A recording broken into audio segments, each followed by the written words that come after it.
As the tears rolled down her face, she exclaimed, "It's been so hard, but I know it is God's work and we must accept it."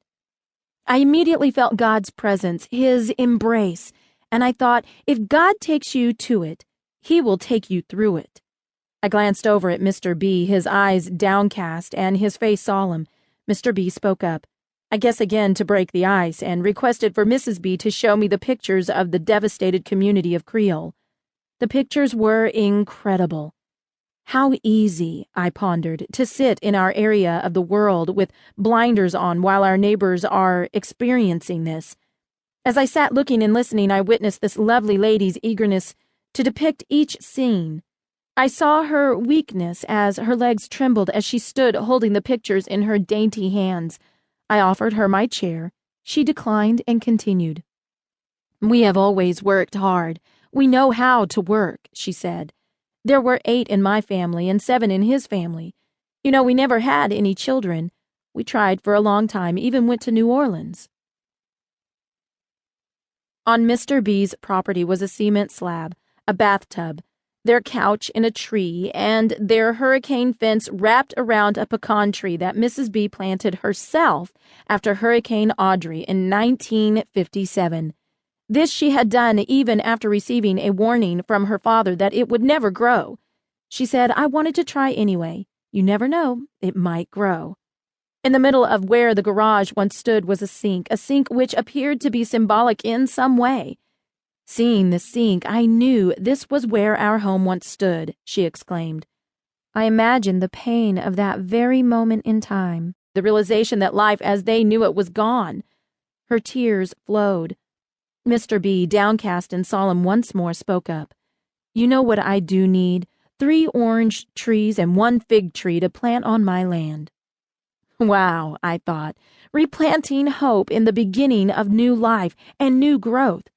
Mrs. B planted a pecan tree in 1957, and in 2006 Mr. B has a desire to plant orange trees. I again was in awe. "I will get you trees," I promised. We turned back the time for a while and talked about Hurricane Audrey. We chose to stay in Creole back in 1957. My father had a big house, so the whole neighborhood went there. We were 21 people in the attic of my father's home. We felt the house being razed and moved, but our shelter and lives were spared. My father's house made it, but ours was gone. All gone, nothing left.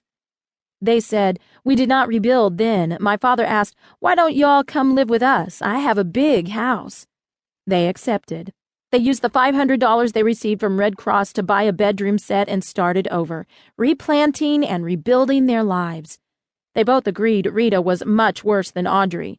At least for Audrey, people could go back the next day. This time, there is nothing left. Then they talked about their evacuation to Farmerville, Louisiana, a 14-hour journey.